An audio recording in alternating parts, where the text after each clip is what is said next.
Hi, this is Naresh Kumar. Welcome back maths Naresh ఈ class. First time మన channel మీరు చూస్తున్నట్లయితే సబ్స్క్రైబ్ చేయండి, అలానే వీడియోని లైక్ చేయండి, మీ ఫ్రెండ్స్ కూడా షేర్ చేయండి. ఇవాళ ఇంటర్మీడియట్ ఫస్ట్ ఇయర్ మ్యాథ్స్ 1Bకి సంబంధించిన ఇక్కడ ఈ రెండు ప్రాబ్లమ్స్ని డిస్కస్ చేద్దాం ఈ వీడియోలో. సో ఈ ప్రాబ్లం ఏమో డిఫరెన్షియేషన్, ఇదేమో లిమిట్స్లో నుంచి. అయితే 2024 మేలో ఏపీ స్టేట్లో 2 మార్కులు అడగడం జరిగింది సప్లిమెంటరీ ఎగ్జామ్లో. అలానే లిమిట్స్లో ఈ ప్రాబ్లం అడిగాడు. సో ఈ ప్రాబ్లం తెలంగాణ స్టేట్లో మార్చిలో కూడా 2019లో అడగడం జరిగింది. చాలా సింపుల్, 2 స్టెప్స్ ఉంటుంది. ఇది కూడా అంతే. ఓకే, సో చూద్దాం ఎట్లా చేయాలో. ఫస్ట్ ఇచ్చిన డేటాని రాస్తున్నాను. So given that y is equal to log of sin of log x. Okay, సరే. ఇప్పుడు మనం dy by dx ని కనుక్కోవాలి. So differentiating with respect to x, y ని x తో డిఫరెన్షియేటింగ్ చేయాలి. సో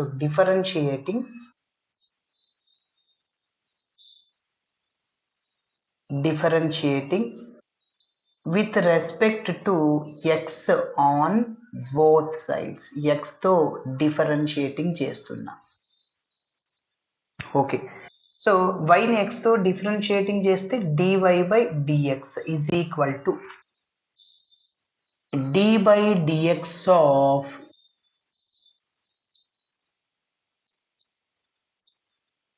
log of మళ్ళీ sin of log x. Okay, yes. ఇప్పుడు మీరు అబ్జర్వ్ చేయండి, రఫ్లో చెప్తున్నా.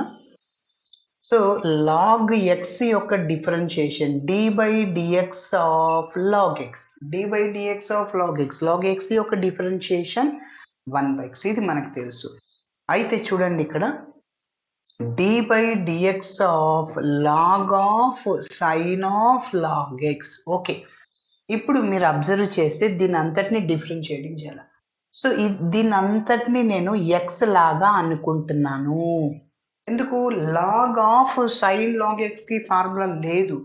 సో ఇదంతా ఎక్స్ అనుకుంటే లాగ్ ఎక్స్ లాగా ఉంది. లాగ్ ఎక్స్ యొక్క డిఫరెన్షియేషన్ ఏమవుద్ది? 1/x అనమాట. 1/x అంటే ఇదంతా sine of log x. Okay, అయితే దేన్ని ఎక్స్ లాగా ఫీల్ అయ్యాము, దేన్ని ఎక్స్ లాగా ఊహించుకున్నాము, దేన్ని ఎక్స్ లాగా అనుకున్నాము?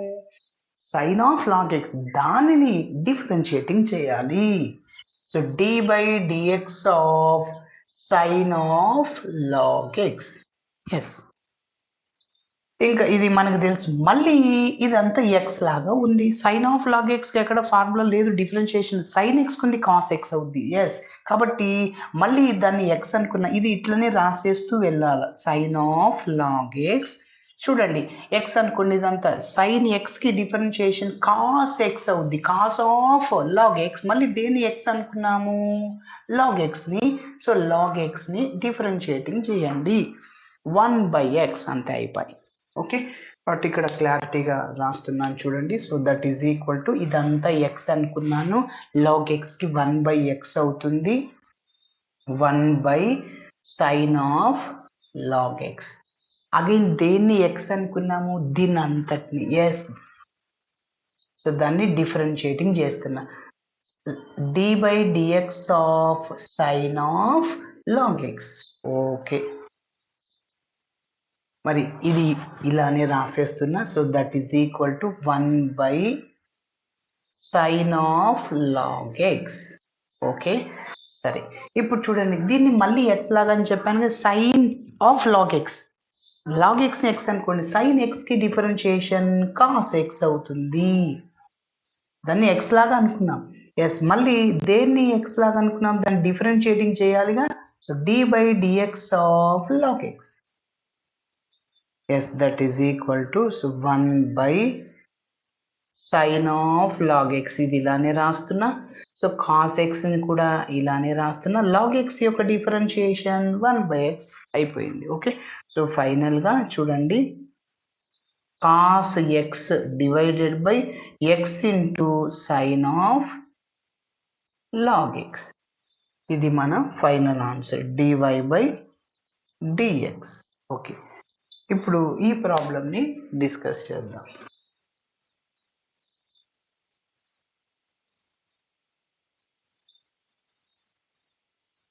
ఓకే, సో ఫస్ట్ డైరెక్ట్ ఒక ఫార్ములా దాన్ని చూడంగానే a⁻x-1 చూడండి, ఎప్పుడు గుర్తుపెట్టుకోండి, limit x tends to 0 a⁻−1/x is equal to formula ఏమంటే log a బేస్ e అనమాట. ఏంటి log a బేస్ e, ఏ ప్లేస్లో b ఉంటే log b base e. Okay సరే, కాబట్టి ఇక్కడ x లేదు, xతో డివైడ్ చేయాలి.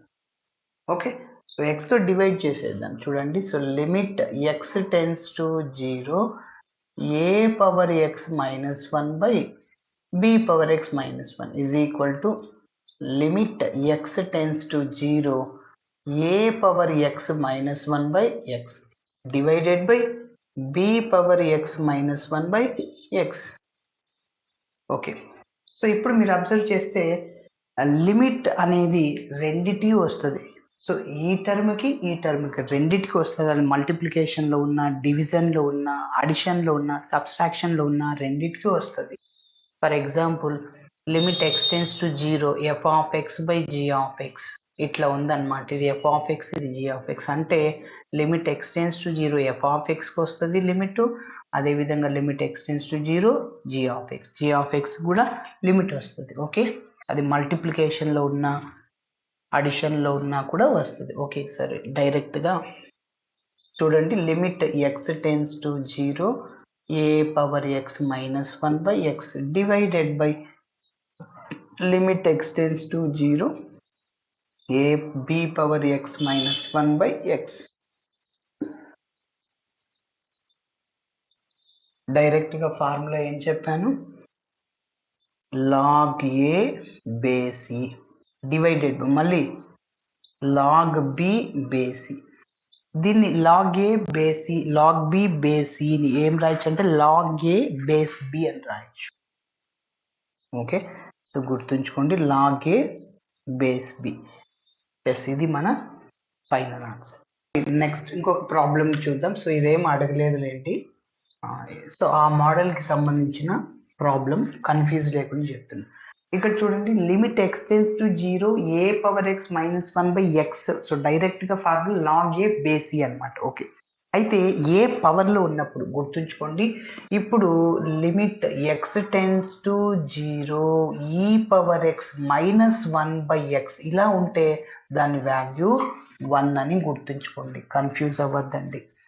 ఇక్కడ x ఉండాలి, పవర్లో డినామినేటర్లో కూడా x ఉండాలి, అప్పుడు 1. సో ఇప్పుడు చూడండి, limit x tends to 0 e⁻3x, ఇంకొకటి e⁻7x-1/x రెండు చేద్దాం. ఈ ప్రాబ్లం రెండు ఒకటే మోడల్. సో ఇది తీసుకున్నాం is equal to limit x tends to 0. Yes, ఇప్పుడు చెప్పండి, ఇక్కడ 3x ఉంది, ఇక్కడ x ఉంది, మీకు ఏం కావాలో 3 కావాలా? ఎస్, మీకు ఏం కావాలనో అది అరేంజ్మెంట్ చేసుకోండి, ఎందుకంటే మీ పేపర్ కాబట్టి. ఎస్, నాకేం కావాలో 3 కావాలా? ఎస్, 3 పెట్టుకున్నా. మరి 3 ఊరికనే పెట్టుకోకూడదు, ఈ 3 క్యాన్సిల్ అవ్వాలంటే 3తో మల్టిప్లై చేసుకో, మల్టిప్లై చేయి, డివైడ్, అప్పుడు 3 క్యాన్సిల్ అవుతుంది, అగైన్ ఇదే వచ్చేది. ఎస్, ఇప్పుడు చూడండి, దట్ ఈజ్ ఈక్వల్ టు ఇక్కడ 3 కాన్స్టెంట్ అవుట్ సైడ్లో రాసిన limit x tends to 0 e⁻3x-1/3x direct formula. ఇంకొక చిన్న పాయింట్ అనమాట, ఇక్కడ x టెన్స్ టు x ఉండాలి. చూడండి, x టెన్స్ టు 0 అయినప్పుడు 3x ఏమవుతుంది? 3x అంటే 3 × 0 అంటే 0 అయిపోతుంది. కాబట్టి ఇక్కడ నేను 3x టెన్స్ టు 0 x లాగా ఉంది అనుకోండి, x tends to 0 e⁻x-1/x. Okay, కాబట్టి దీని వాల్యూ డైరెక్ట్గా 1 రాయొచ్చు. So 3 × 1 that is equal to 3. మరి ఇదే ప్రాబ్లం ఇంకొకటి, లిమిట్ ఎక్స్టెన్స్ టు 0. చూడండి e⁻7x ఉంది. e⁻7x బై 7x డినామినేటర్ రావాలి. సో మైనస్ ఆల్రెడీ ఉంది 1, కాబట్టి 7 కావాలి. 7తో మల్టిప్లై చేస్తున్నా, డివైడ్ చేస్తున్నా, అప్పుడు 7 కాన్స్టెంట్. x టెన్స్ టు 0 అయినప్పుడు 7 ఇంటూ ఎక్స్, 7 ఇంటూ 0 0 అవుద్ది. ఓకే, కాబట్టి డైరెక్ట్గా దీని వాల్యూ ఎంత 1. సో ఆన్సర్ ఎంత 7. ఇట్లా చేయాలి. Okay, so thanks for watching my video. Video నచ్చితే ఖచ్చితంగా మీ ఫ్రెండ్స్ కూడా షేర్ చేయండి. బాయ్.